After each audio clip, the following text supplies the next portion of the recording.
Hello student, video में सभी का स्वागत है। अब तक हमने देखा था हरिहर काका पाठ में कि जब हरिहर काका की भाई उनको ज़ोर ज़बरदस्ती करते थे, उन पर प्रेशर डालते थे, तो उन्होंने अपनी ज़मीन उनके नाम नहीं लिखने का निश्चय किया था और ये सोचकर कि मरने के बाद तो आप ही की हो जाएगी, इसमें लिखवाने की क्या ज़रूरत है। आगे देखते हैं। अब उधर मोहन जी भी हरिहर काका की टोह में रहने लगे। जहाँ कहीं भी एकांत पाते वह कह उठते, विलम्ब न करो हरिहर, शुभ काम में देर नहीं करते, चलकर ठाकुर जी के नाम अपनी ज़मीन बैय कर दो, फिर पूरी ज़िंदगी ठाकुरबाड़ी में राज करो। मरोगे तो तुम्हारी आत्मा को ले जाने के लिए स्वर्ग से विमान आएगा, देवलोक को प्राप्त करोगे। अब यहाँ पे इधर घर में भाई, उनके जो भाई थे वो उन पर दबाव डाल रहे थे और वहाँ पे जो मोहन जी है वो लोग भी हरिहर काका पर दबाव डाल रहे थे, क्योंकि ज़मीन ठाकुरबाड़ी के नाम करने के लिए वो उनको तरह तरह के प्रलोभन देते थे, तरह तरह का लालच देते थे। जैसे कि यहाँ पे बताया है कि मरोगे तो तुम्हारी आत्मा को ले जाने के लिए स्वर्ग से विमान आएगा। तो यहाँ पे जो है कैसे भी करके हरिहर काका मान जाए और अपनी ज़मीन हमारे नाम कर दे, ठाकुरबाड़ी के नाम कर दे, यही उद्देश्य मोहन जी का वहाँ पे रहता था। आगे देखते हैं।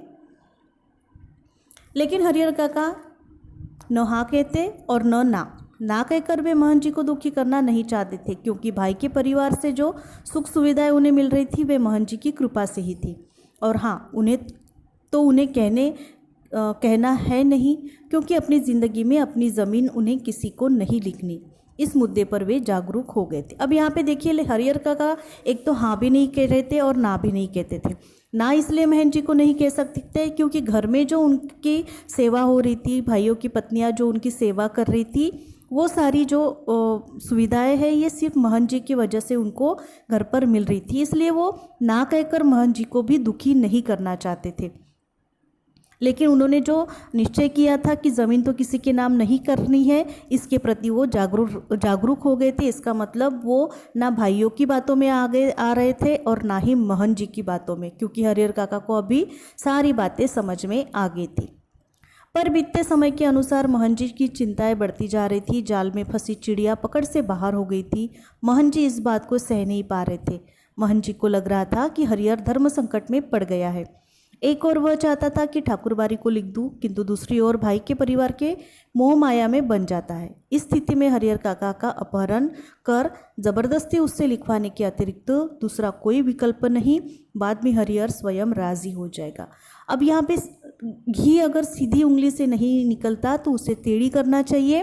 ये बातें मोहन जी को खूब अच्छे से आती थी। मैंने पहले ही बोला था कि इस पाठ में मोहन जी जो है वो एक विलन का कैरेक्टर यहाँ पे निभा रहे हैं। तो देखिए, यहाँ पे मोहन जी बोल रहे हैं कि अगर ये सीधे सीधे नहीं मान रहे हरिहर, तो उसको किडनैप करके या उसका अपहरण करके ज़बरदस्ती उससे लिखवाने के अलावा दूसरा कोई हमारे पास विकल्प नहीं है। हम यहाँ पे एक बात और देख सकते हैं कि महंत जो पुजारी होते हैं, जो ठाकुरबाड़ी में रहते थे, उन पुजारी को इस तरह के विचार शोभा नहीं देते हैं। पुजारी तो हम कितना मानते हैं पुजारियों को, मोहन जी को, और गांव के लोग भी मोहन जी की बातों को बहुत ज़्यादा मानते थे, महत्व देते थे, लेकिन उनका ऐसा विचार करना उनको शोभा नहीं देता है। तो यहाँ पे मोहन जी के मन में यही विचार आया कि हरिहर का अपहरण करके ज़बरदस्ती उससे लिखवाने के अतिरिक्त हमारे पास कोई विकल्प नहीं है। मोहन जी लड़ाकू दबंग प्रकृति के आदमी है। अपनी योजना को कार्य रूप में परिणत करने के लिए वह जी जान से जुट गए। हालांकि यह गोपनीयता का निर्वाह करते हुए ही वह कर रहे थे। हरिहर काका के भाइयों को इसकी भनक तक नहीं थी। अब यहाँ पे दिन जाते गए और जो मोहन जी है वो थोड़ा सा लड़ाकू और दबंग प्रकृति के आदमी थे। इसका मतलब थोड़ा सा वो डरावने इंसान थे। डरावने इसका मतलब कोई पर्सन रहता है जिसका जो अपीयरेंस रहता है उससे हमें डर लगता है, तो उस टाइप के ये मोहन जी थे। तो इन्होंने जो अपना प्लान है, अपनी योजना है, ये चुपके चुपके बनाना शुरू किया और उन हरिहर काका के भाइयों को भी इसकी भनक तक नहीं लगी थी। बात अभी हाल ही की है। आधी रात के आसपास ठाकुरबाड़ी के साधु संत और उनके पक्षधर भाला, गंडासा और बंदूक से लैस एकाएक हरिहर काका के दालान पर आ धमके।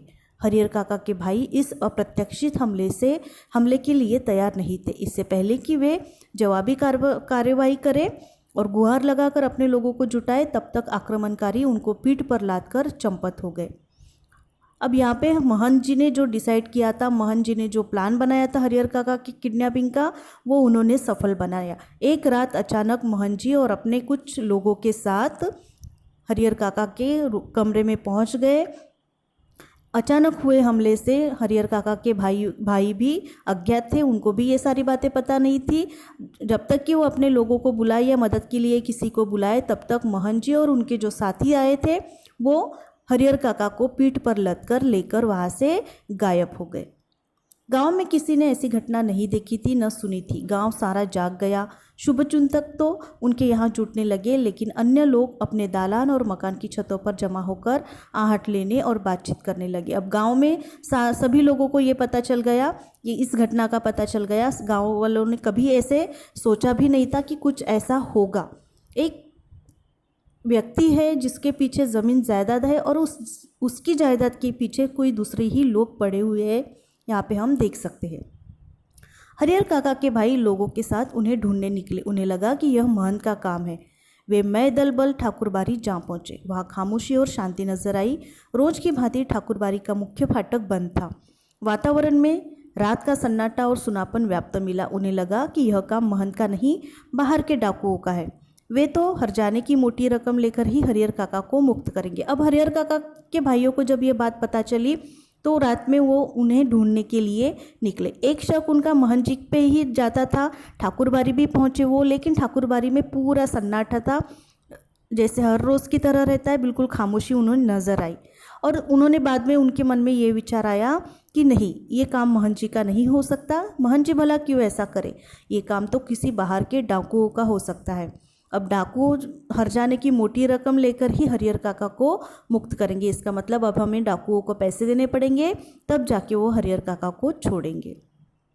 अब खोज में निकले लोग किसी दूसरी दिशा की ओर प्रस्थान करते कि इसी समय ठाकुर बाड़ी के अंदर से बातचीत करने की सम्मिलित किंतु धीमी आवाज़ सुनाई पड़ी। सबके कान खड़े हो गए। उन्हें यकीन हो गया कि हरिहर काका इसी में है। अब क्या सोचना, वे ठाकुर बाड़ी का फाटक पीटने लगे। इसी समय ठाकुर बाड़ी की छत से रोड़े और पत्थर उनके ऊपर गिरने लगे। वे तितर बितर होने लगे। अपने हथियार संभाले, लेकिन हथियार संभालने से पहले ही ठाकुर बाड़ी के कमरों की खिड़कियों से फायरिंग शुरू हो गई। एक नौजवान के पैर में गोली लग गई, वह गिर गया। उसके गिरते ही हरिहर काका के भाइयों के पक्षधर भाग चले। सिर्फ वे तीनों भाई बचे रह गए। अपने तीनों के बूते इस युद्ध को जीतना उन्हें संभव नहीं जान पड़ा, इसलिए वे कस्बे के पुलिस थाने की ओर दौड़ पड़े। अब देखिए, जैसे ही वो भाई लोग उनके जो ठाकुरबाड़ी में उनको ढूंढ रहे थे, उनको ये भी लगा कि वहाँ पे हरिहर काका नहीं होगा, तो वो वहाँ से अचानक जाने के लिए निकले। तभी उनके कान में कुछ वहाँ पे आवाज़ें सुनाई दे रही थी। अब जिन आवाज़ें सुनी तो उनको थोड़ा सा और ज़्यादा शौक हो गया। जैसे ही वो ठाकुरबाड़ी के अंदर जाने की कोशिश कर रहे थे, तो ठाकुरबाड़ी की छत से उनके ऊपर पत्थर गिरने लगे, पत्थर फेंकने लगे ठाकुरबाड़ी से लोग। सब लोग इधर उधर हो गए। उन्होंने अपने अपने हथियार संभाले और हथियार संभालने से पहले ही ठाकुरबाड़ी के कमरों की खिड़कियों से फायरिंग शुरू हो गई। अब आप यहाँ पे देख सकते हैं, जो महंत है, जो मंदिर का कामकाज संभालते थे, जो मंदिर में भगवान की सेवा करते थे, आज उनके पास हथियार है, आज उनके पास बंदूकें हैं। तो ये किस बात के महंत हो गए हैं? यहाँ पे लेखक हमें यही बता रहे हैं। तो ये किस बात के महंत हो गए हैं, इसलिए लेखक को ठाकुरबाड़ी में जाना पसंद नहीं था। तो जैसे ही भाइयों को उनकी आवाज़ें आई तो खिड़कियों से फायरिंग शुरू हो गई और एक नौजवान, जो भाइयों के साथ कुछ लोग और भी थे हरिहर काका को ढूंढने के लिए निकले थे, उस नौजवान के पैर में गोली लग गई, वह गिर गया। सारे लोग जो हरिहर काका के भाइयों के साथ आए थे, सारे लोग भाग गए। अब भाइयों को लगा कि अब हम तीनों के बलबूते पर ये लड़ाई जीतना मुश्किल है, इसलिए वो वहाँ से निकल गए और पुलिस स्टेशन पहुंचकर, कस्बे के जो पुलिस थाना है उस वहाँ पे पहुंचकर वहाँ से पुलिस के साथ वो फिर से ठाकुरबाड़ी में पहुंच गए। इधर ठाकुरबाड़ी के भीतर महंत और उनके चंद विश्वासु साधु सादे और लिखे कागजों पर अनपढ़ हरिहर काका के अंगूठे के निशान जबरन ले रहे थे। यहाँ पे जोर जबरदस्ती हो रही थी काका के साथ। जो महंत है और ठाकुरबाड़ी के जो कुछ लोग हैं वो जबरदस्ती एक कागज़ पर हरिहर काका के अंगूठे के निशान लेने के लिए ज़बरदस्ती कर रहे थे। हरिहर काका तो महंत के इस व्यवहार से जैसे आसमान से ज़मीन में आ गए। जिस हरिहर काका ने महंत को इतना विश्वास पात्र समझा था, इतना विश्वासु समझा था, लेकिन आज महंत जी का ये अवतार देखकर हरिहर काका शॉक हो गए। उनके इस व्यवहार से वो एकदम से डर गए। उन्होंने सपने में भी नहीं सोचा था कि महंत जी इस रूप में भी कभी उनको दिखेंगे या आएंगे। जिस महंत को वह आदरणीय और श्रद्धेय समझते थे वह महंत अब उन्हें घृणी, दुराचारी और पापी नजर आने लगा था। वह अब महंत की सूरत भी देखना नहीं चाहते थे। अब अपने भाइयों का परिवार महंत की तुलना में उन्हें ज़्यादा पवित्र, नेक और अच्छा लगने लगा था। हरिहर काका के विचार देखिए यहाँ पे किस तरह से हो रहे कि महंत जी को इस अवतार में देखकर उन्हें अपने परिवार की अब यहाँ पे याद आ रही है जो इनसे अच्छा था। हरिहर काका ठाकुरबाड़ी से अपने घर पहुंचने के लिए बेचैन थे, लेकिन लोग उन्हें पकड़े हुए थे। उन्हें वहां से भागना था, लेकिन जो महंत थे और उनके जो पुजारी, जो सहायक थे, वो हरिहर काका को ज़बरदस्ती वहां पे पकड़े हुए थे और उनको समझा रहे थे। महंत जी देखिए वहां पे फिर भी हरिहर काका को समझा रहे, तुम्हारे भले के लिए ही सब कुछ किया है हरिहर। अभी तुम्हें लगेगा कि हम लोग तुम्हारे साथ ज़ोर ज़बरदस्ती कर रहे हैं, लेकिन बाद में तुम समझ जाओगे कि जिस धर्म संकट में तुम पड़े थे उससे उबरने के यही एकमात्र रास्ता था। इतना करने के बाद भी महंत जी हरिहर काका को अपनी ओर ही आकर्षित करने की कोशिश कर रहे हैं। वो उन्हें समझा रहे हैं कि हमारे पास इसके अलावा और कोई रास्ता नहीं था। तुम्हारी जो मनस्थिति थी, द्विधा मनस्थिति थी, तुम्हारा जो निर्णय था, उस निर्णय को हमने अभी पक्का बनाने के लिए ये सारी चीज़ें हमने की है। इसके अलावा दूसरा रास्ता हमारे पास नहीं था। एक और ठाकुरबाड़ी के भीतर जबरन अंगूठी का निशान लेने और पकड़कर समझाने का कार्य चल रहा था, तो दूसरी ओर हरिहर काका के तीनों भाई सुबह होने से पहले ही पुलिस की जीप से ठाकुरबाड़ी आ पहुंचे। जीप से तीनों भाई, एक दरोगा, पुलिस के 8 जवान उतरे। पुलिस इंचार्ज ने ठाकुरबाड़ी के फाटक पर आवाज़ लगाई, दस्तक दी, लेकिन अंदर से कोई जवाब नहीं।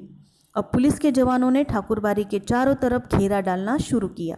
ठाकुरबाड़ी अगर छोटी रहती तो पुलिस के जवान आसानी से उसे घेर लेते, लेकिन विशालकाय ठाकुरबाड़ी को पुलिस के सीमित जवान घेर सकने में असमर्थ साबित हो रहे थे।